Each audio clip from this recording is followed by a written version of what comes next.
1 वाजलाय बर का आता. हो. अजून 2 तास जागायचंय. Of course.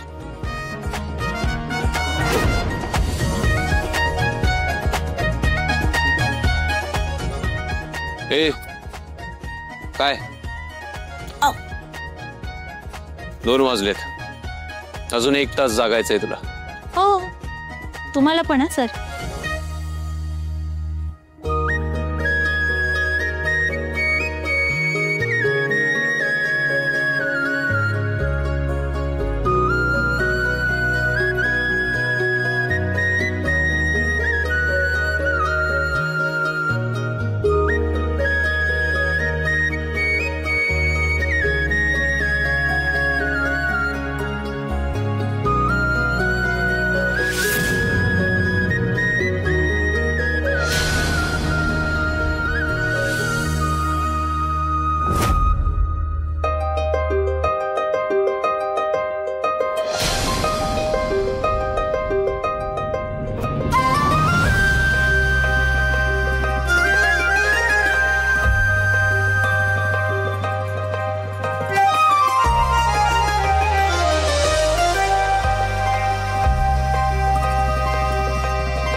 तुम्ही वरवर किती पण चिडलेला असलात ना सर, किंवा किती तापट आहात असं पण दाखवत असलात, तरी सुद्धा तुमच्याकडे बघूनच कळतंय की तुमच्या आत पण एक लहान पोरगा दडलाय. काही झालं तरी मी त्या लहान पोराला बाहेर काढणारच.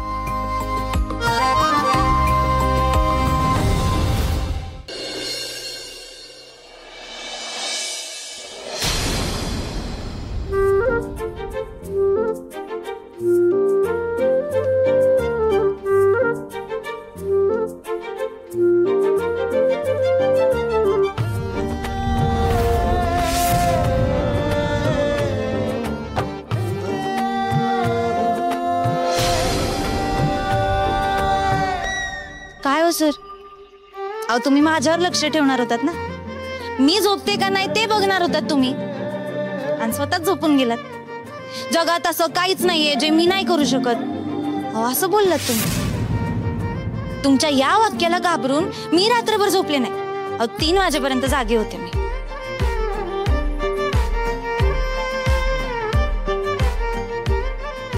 काय झालं सर? अहो हे एवढं पांघरून घेऊन झोपला होतात. लई थंडी वाजली का तुम्हाला रात्री? शांत बस. सकाळी सकाळी चिडवू नकोस मला. काय झालं सर? अहो मी तर फक्त विचारलं. पण एक सांगू का, अहो तुमच्या खोलीतलं एसी आहे ना, त्याच्यापेक्षा छान गार वारं आहे ना इकडे गॅलरीत लागतं. पण ते पांघरून माझ्या अंगावर आलं कसं? मीच टाकलं. अहो लई कुडकुडत होतात तुम्ही, पण जसं हे पांघरून तुमच्या अंगावर टाकलं ना, तसं लहान पोरागत झोपून गेलात. काही झोप झालेली नाहीये माझी, आणि मला तर वाटतं ते पांघरून तू घातलंस ना माझ्या अंगावर, म्हणून मला झोप नाही लागली. तुझ्यामुळे आज माझी झोप झालेली नाहीये. हाय का आता? पांघरुणाचं काय त्यात?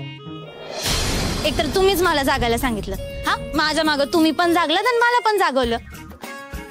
हे असं करता तुम्ही स्वतः चुका करता आणि मग मलाच लई बोलता. बस, खूप बोललीस. शांत बस. सकाळी सकाळी वैताग नको देऊ मला.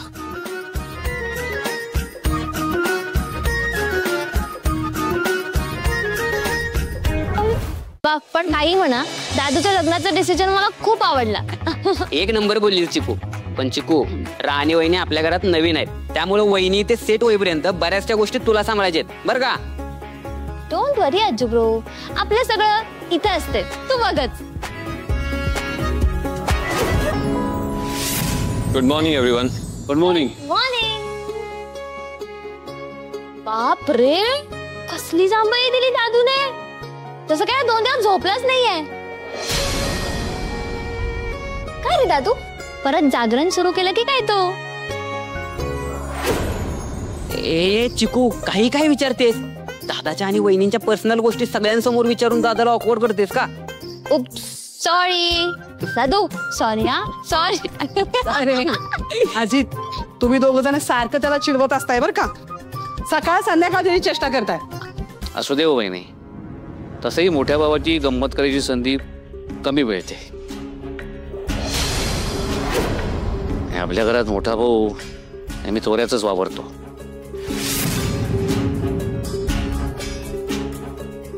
इंदिराबद्दल बोलतोय मी. बरोबर आहे आबा तुमचं. पण बाय द वे दादू, तुझी झोप उडवण्यासाठी माझ्याकडे ना एक सॉलिड सोल्युशन आहे. काय? राणीच्या हातची कॉफी.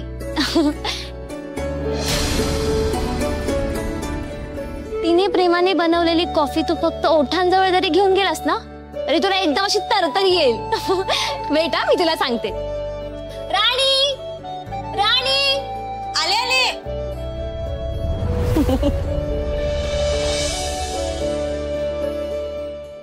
बाप रे, राणी पण जांभई देते. मग अशी दादू पण जांभई देत होता. काय चाललंय का यांचं? अरे त्यांचं नवीन लग्न झालंय आणि तुम्हाला कशाला पाहिजे नसते चौकशा. बघा ना, काही चिकूतलं काही कामं नाही आहेत का? कशाला राणीला हाक मारलीस? नाहीतर काय, वहिनीची झोप मोड झाली असेल. नाही नाही, तसं काय नाही. माझी झोप कधीच झाले, उठले की मी केव्हाचीच. ते वरचा रूम जरा आवरून घेत होते. तुम्ही सगळे असं का हसताय? हो सहजच वहिनी, आम्ही असंच हसतोय. तुम्ही नका लक्ष देऊ. नाही, मला तर असं वाटतंय काही दिवसांनी राणी आणि इंद्रभाऊजी खाली नाश्ता करायला सुद्धा येणार नाहीत. का? का म्हणजे झोप नको का व्हायला दोघांची? ओ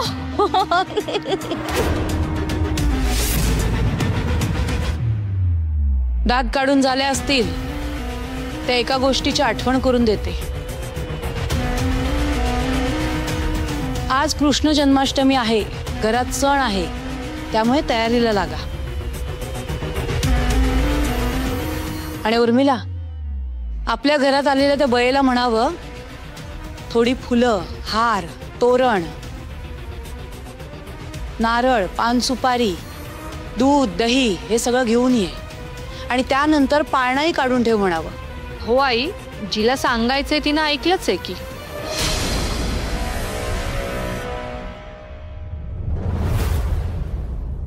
एक मिनिट, सगळी कामं तिने करण्याची गरज नाहीये. सण सगळ्यांचा आहे. चिकू, तू वहिनींना पाळणा काढायला मदत कर. आणि इंद्रा, ते बाकीचं काय सामान आणायचे, हार, फुलं, ते सगळं तू आण. आबा मला एक काम होतं ऍक्च्युली. ते रोजच आहे. नवीन लग्न झाले तुमचं. पहिल्या वर्षात सगळे सण नवरा बायकोने एकत्र साजरे करायचे असतात.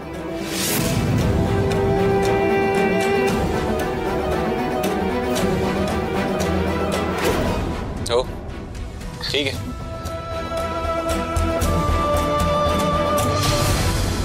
ये बात. आपण इंद्राला कामाला लावून मला एक चान्स दिलाय. आता इकडे इंद्रा जोवर बिझी आहे, तोवर फॅक्टरीमध्ये असा गोळ घालतो की इंद्राने कितीही प्रयत्न केले तरी त्याच्याने सॉल्व्ह होता कामा नये.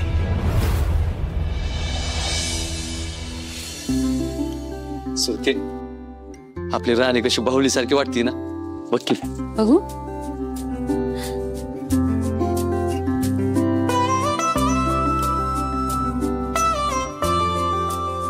भावलीगत नाही, अक्षय किसनाच्या राधेगत दिसते. असं वाटतंय यो काल परवाचाच फोटो आहे. बघता बघता आपली राणी लय मोठी झाली, गेली चिमणीसारखी ओढून दुसऱ्याचं घर सांभाळायला. अगं प्रपंच कोणाला सुटलाय का ग सुरके? हा, आपली राणी गेल्यापासून ना घर नुसतं सुन सुन झालंय बघ. एक दिवस असा निघला नाही की जेव्हा तिची आठवण आली नाही बघ. खरंच तर आपली गुणाची राधा गेली घर सोडून. लय एकटं एकटं वाटायला लागलं. काय सारखं रड गाणं लावलंय तुम्ही? अगं मावशे, तुझ्या राधेला तिच्या कृष्ण गावलाय म्हणलं ती जाणारच ना. चला आता आपल्याला शानपणा शिकवायला. हाय का बुवा, बघितलं का आता मी चांगलं सांगतोय तर मावशीला काय किंमतच नाही त्याची. आता तू नको लक्ष देऊ तुझ्याकडे गोट्या. आव ह्यालाच आपली किंमत नाही. आता राणी गेल्यापासून येतोय का तरी हो घरी? असं येतो का बा तरी आवस पुनवाला? आणि गोट्या आम्हाला चिडवू नको तू. उद्या तुझं लगीन झाल्यावर तुला बी तुझी राधा होईल आणि ती लगीन करून जाईल ना जावा दुसऱ्याच्या घरी, तेव्हा कळेल तुला आमचं दुःख. अगं दुःख तर मला बी रोज होते मावशी. माझा भाऊ होता तो, पण आता ती तिकडे गेल्यापासून लय अंतर पडल्यागत वाटते बघ. अरे अंतर येऊ द्यायचं नाही गोट्या, मनानं जवळ राहायचं र. ते हायच की बुवा, आपण सगळेच तिच्या मनाच्या लय जवळ आहे. पण वाईट ह्याच वाटतंय की तिची रोज खबरबात घेता येत नाही. तेवढं चालायचंच पोरा. आता तिला दुसऱ्याचा संसार फुलवायचा हा एखाद्या भागासारखा. खराय गोट्या, आता एकच इच्छा आहे बघ, राणीचं घर ना गोकुळ व्हावं, सगळी सुख तिच्या पायाशी असायची.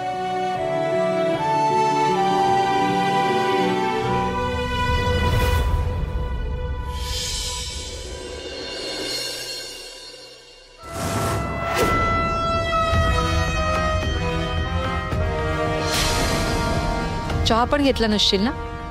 उठल्या उठल्या कामाला लागला असशील म्हणून तुझ्यासाठी आणलाय चहा. घे.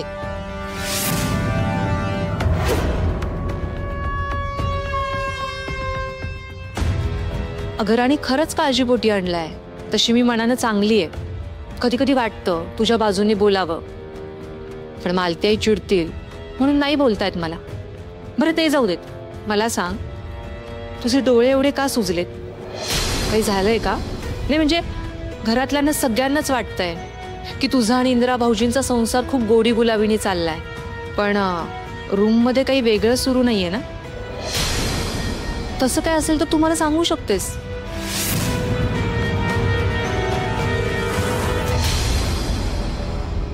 राणी, आता तुला माझ्याशी बोलायचं नाहीये का? अहो असं काही नाहीये. अगं मग बोल ना, काय प्रॉब्लेम आहे तुझ्यामध्ये आणि इंदिरा भाऊजींमध्ये? सांग मला. अहो, काहीच प्रॉब्लेम नाहीये, सगळं चांगलं चाललंय आमच्यात. नाही राणी, तुझ्या ओठावर एक आणि मनात काहीतरी वेगळंच आहे. तू काही लपवतीयस का?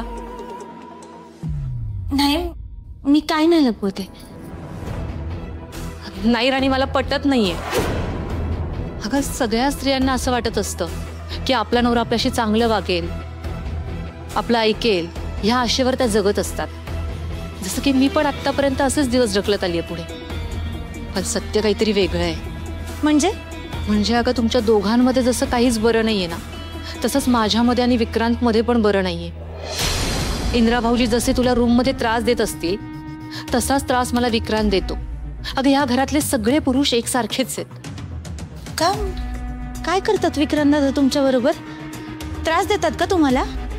काय सांगू राणी तुला मी? आणि आपल्याच नवऱ्याची काय बदनामी करायची ग? फक्त विक्रांत मला खूप त्रास देतो एवढंच सांगू शकते मी तुला. आजपर्यंत घरामध्ये मी कोणालाच ही गोष्ट शेअर करू शकत नव्हते, आणि शेअर करून पण काय होणार आहे सांग ना मला तू? कोणी काहीच बोलणार नाहीये विक्रांतला. राणी खरं सांग, जी परिस्थिती माझी आहे तीच तुझी पण आहे ना? इंदिरा भाऊजी तुला त्रास देतात ना? सांग ना. तसं असेल तर मला सांग, मी तुला वाटेल ती मदत करेल. असं मनामध्ये कुडत राहू नकोस. बोल ना राणी.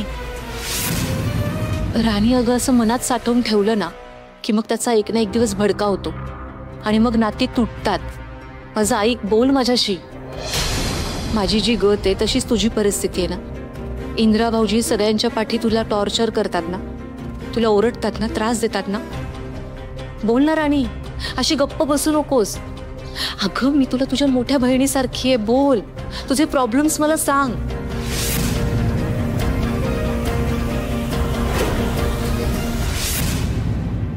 हे बघा ताई, तुम्ही शांत व्हा. अहो असं काहीच नाही. इंद्रजित सर लई चांगले आहेत.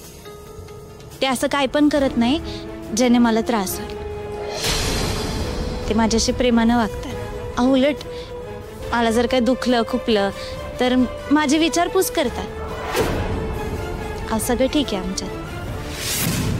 तुमच्या बरोबरच खरंच काहीतरी वंगाळ होत असेल तर तुम्हीच मला सांगा. हा, मन मोकळं होईल तुमचं. एक ना एक दिवस खरं काय हे मी तुझ्याकडून काढेनच.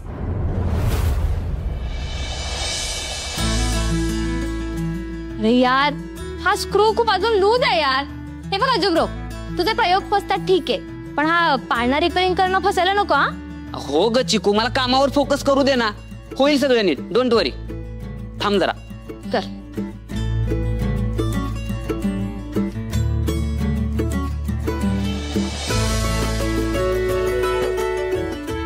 टाईट कर, एकदम टाईट. थांब, मी जरा स्क्रू टाईट करतो, मग बघ. हा, आता बघ पाळणा हलवून. नाही राजू ब्रो, प्रॉब्लेम आहे तसाच आहे. आय थिंक ना ये तुम्हारे बस की बात नहीं है. तू जा. अरे यार चिकू, तू आता ना मला इरिटेट करण्यापेक्षा ना नीट हेल्प कर. याला काय अर्थ आहे? वा वा वा वा वा, माझी हेल्प घेऊन सुद्धा तुला जमत नाहीये ते सांग ना तू. अरे काय चाललंय तुमचं? कशा करता भांडता तुम्ही? त्या गोष्टीकडे शांत आणि संयमाने बघा, मग तुम्हाला प्रॉब्लेमही कळेल आणि सोल्युशनही मिळेल. शांतपणे करा. आमचे तसं कर ना. थांब ना, करतो ना, थांब. बरं मी काय म्हणते, तुम्ही माझं ऐकता का? हा, थांबावायचा.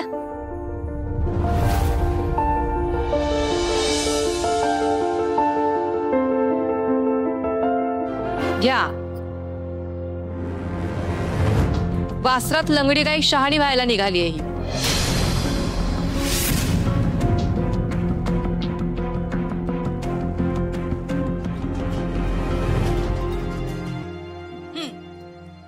आता बघा जरा पाळणा हलवून. अरे आवाज थोडा कमी येतोय ना. हा, काय अजित अश्विनी, छोटी राणीनेच पाळणा दुरुस्त केला ना? आजू शिक राणीकडून काहीतरी. राणी, यू सो ग्रेट यार. ए मला पण जमलंच होतं, पण ते थोडं राहिलं म्हणून तसं झालं. चल चल चल चल, आता काय बोलू नको. तू जमलं होतं म्हणे. वहिनी, जे आम्हाला सुचलं नाही ना ते तुम्हाला सुचलं. खरंच तुम्ही सॉलिड आहात. हा, अरे अजित, राणी शांतपणे विचार करते म्हणून तुला उपाय सुचतात. ती आक्रस्थळेपणा करत नाही. काय उर्मिला? बरं आता दुसऱ्या बाजूला लावलं ना की आवाज पण येणार नाही आणि पाळणा पण अडकणार नाही. हा,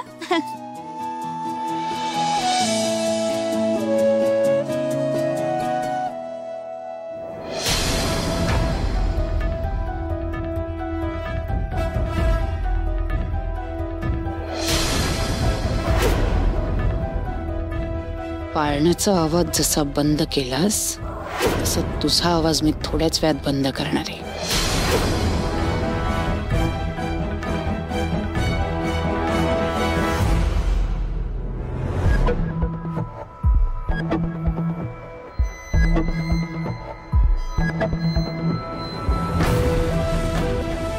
झालं का? बघू. वहिनी. आणि राणी काय झालं? चिमटलं वाटतं. हा बघ. बघू. पटकन झालं टाइम. सावकाश. वहिनी खूप दुखतंय का? मला ते काय करताय तुम्ही? हा, मी काय केलं? मी फक्त बघत होते पाळणा हलवून की त्याचा आवाज बंद झालाय का, आणि तिचं बोट चिमटलं आणि तिचाच आवाज आला.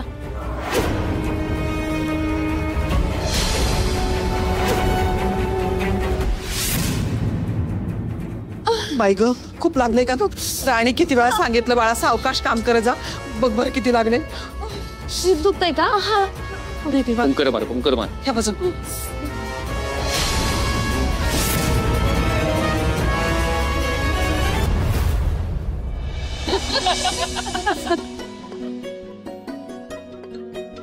रत्नाताई, तयारी एकदम सुंदर झाली बर का.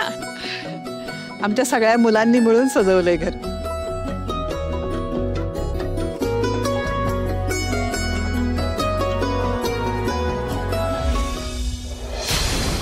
उर्मिला, आता मी काय सांगते ते नीट कान देऊ ऐक. समोरची ओटीची ताटं ठेवली आहेत. त्यातली बाळकृष्ण असलेली ओटी ही तुलाच भरली जायला हवी. बाळकृष्ण हा तुझ्याच पदरात पडायला हवा, कारण तूच या घरची सून आहेस आणि या घरचा वारस मला फक्त तुझ्याकडून हवाय. कळलं? मोलकर्णीकडनं मला काहीही नकोय. आई तुम्ही अजिबात काळजी करू नका. बाळकृष्ण तर माझ्याच ओटीत येणार. पण कुठल्या ओटीत बाळकृष्ण आहे आणि कुठली ओटी मला भरली जाणार हे कसं कळणार? सांगते. समोरच्या 2 ओट्या आहेत. त्यातल्या एका ताटात महागडं ब्लाऊज पीस आहे आणि दुसऱ्यामध्ये हलक्या प्रतीचं ब्लाऊज पीस आहे.